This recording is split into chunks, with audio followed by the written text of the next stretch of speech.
An incredible situation. To discuss the current affairs in Brazil now, we have Paulo Sotero. He is the director of the Brazil Institute at the Woodrow Wilson International Center here in the studio in Washington, D.C.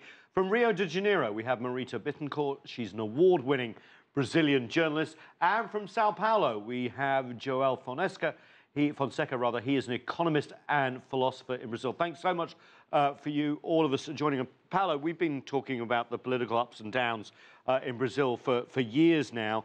You know, how can a president with such low popularity, I think Lucrecia said 5%, survive in a Congress where it looks like the evidence of corruption was a open and shut case? In fact, there was a case that was opened and shut.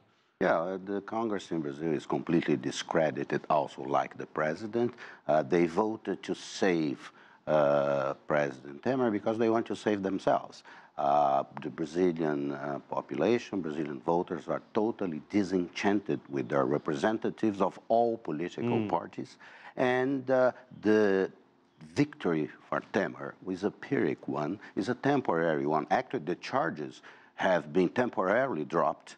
So he could still go? No. After he leaves the presidency, the charges will come back and will be presented, and he will respond to those charges without the privileges of he has now to respond to the Supreme Court. Now, there is also the possibility that new charges could be brought against him in the next month or so.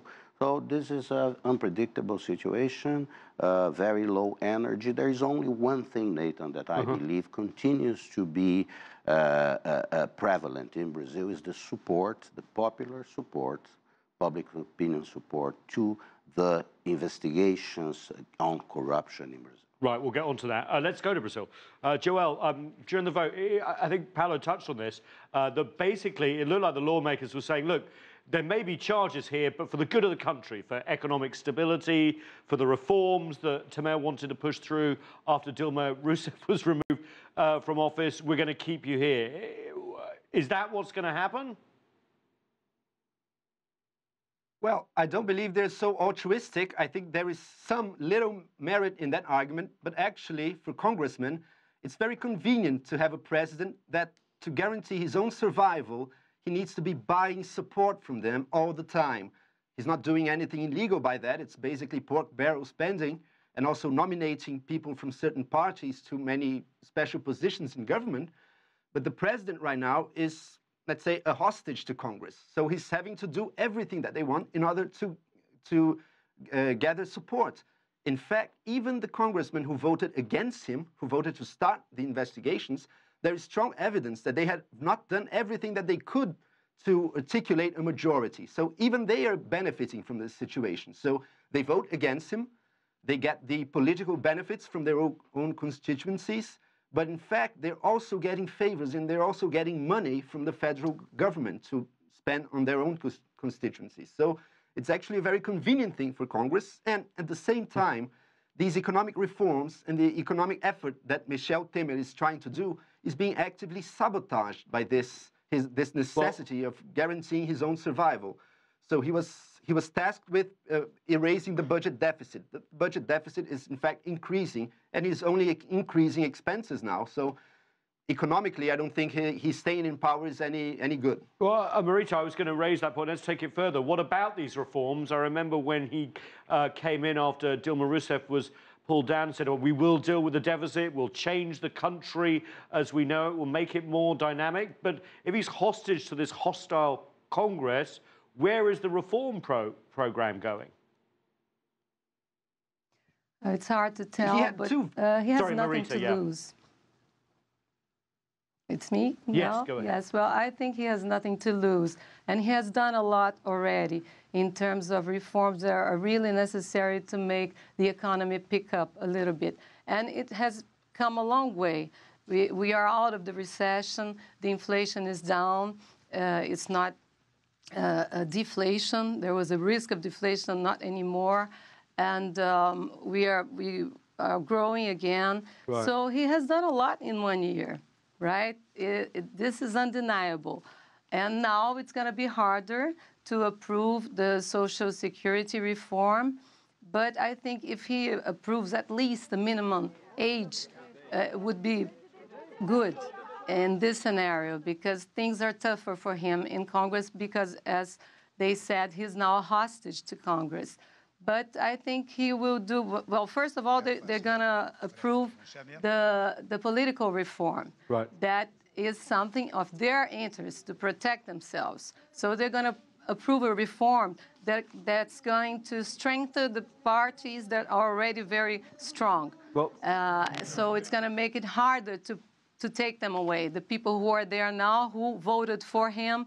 So it's a very complicated situation. Yep. Everybody needs to be together in Congress. It sounds like a bit of a recipe for disaster, Paulo. As you said, trust in the political class is at an all-time low. We saw it with the 5% opinion poll rating. We have a Congress that's making it more difficult for them to be voted out of power. I presume there's a lot of young people in Brazil who want change. We look at that demographically. Is this a powder keg waiting to explode in Brazil in terms of basically the state not functioning as it should? The state is functioning enough. Brazil is not a powder keg. It's not Venezuela. No, it's not Venezuela. Things are not going to get violent in that sense. Mm-hmm. And Marita is correct that the situation now, well, barely economic growth, which is some economic growth better than recession that we had before. Now, the problem is that the president, in order to get that economic growth, to get roots and to move, has to approve certain structural measures that he proposed. He created a ceiling for public expenditures. Now you have to implement that by approving a social security reform.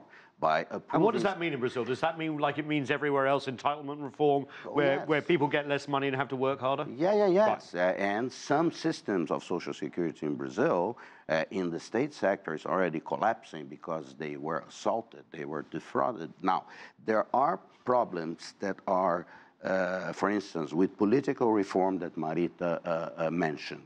The first measure that they agreed on, the politicians agreed on, is to create a fund, a $1 billion fund to fund campaigns. Because in Brazil, the Supreme Court has already decided that we cannot have private money financing campaigns for office. So it's very difficult. 28 political parties, and Nathan, imagine this, and they represent not much. That Brazilians cannot distinguish very much what each of those political associations represent. You know, it's not just the president, is it? There's the problems we've seen with Brazilian politics at the top is quite incredible. Joel, I just want to read this tweet from Dilma Rousseff, who you can tell was a little annoyed at the result. The former president, who has removed herself from office, not for corruption, said this: "The outcome of the 2016 coup leave the country in the hands of the only president charged with corruption." What about the political opposition in Brazil, including, of course, the former president, Lula da Silva, who has recently also been convicted, although he is appealing, again, corruption? Well, Lula's big hope is that he can manage to start running the campaign before his final conviction sets in, which would bar him from competing. But if it doesn't, he'll create a very hard political situation. So he's actually trying to get back into office, even though he himself has been convicted as well. But if the conviction stands, of course, he won't be able to run for office. Can you see him becoming president again? This is quite an incredible situation.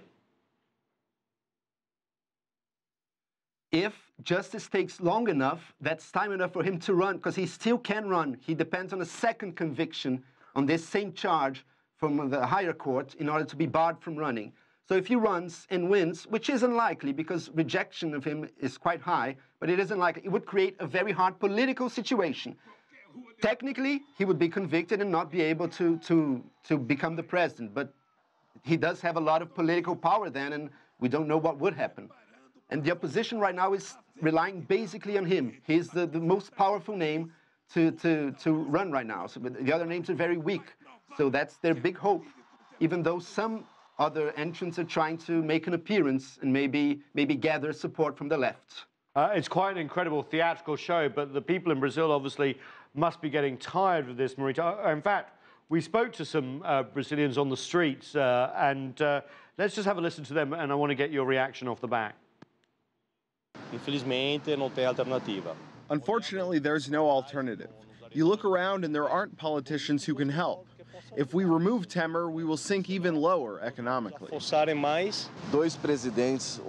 don't think that getting rid of two presidents, one shortly after the other, would be good for us abroad. They have to fix some things, then they can try to remove him again if it is proven. So, Marita, you know, you said the economy is growing again, which is true, but it's not growing enough for a lot of people on the streets there.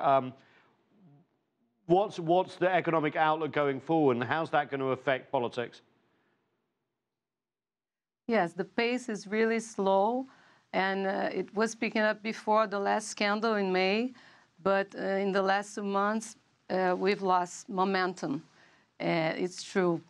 And I think I read all kinds of theories on why people didn't go out on the streets to protest when there was the vote in Parliament last week. And I think that the thing is what this first person said. We're going to remove Temer, and then Rodrigo Maia would be the president, the Speaker of the House. They belong to different parties, but they speak the same language. You know, they're part of the same group. They act together. So it wouldn't make much of a difference. And for the economy, it would be bad, another turmoil. So I think that's what people think. Let's wait for the elections next year, because that's what we've got. So let's go with it, because it wouldn't be much of a change, really, in terms of politics. It would only cause turmoil. Well, thanks for that. We're going to talk about the elections next year when we come back, but we do have to take a little break. Do stay with us. We're going to talk about more in Brazilian politics when we come back. Thanks so much.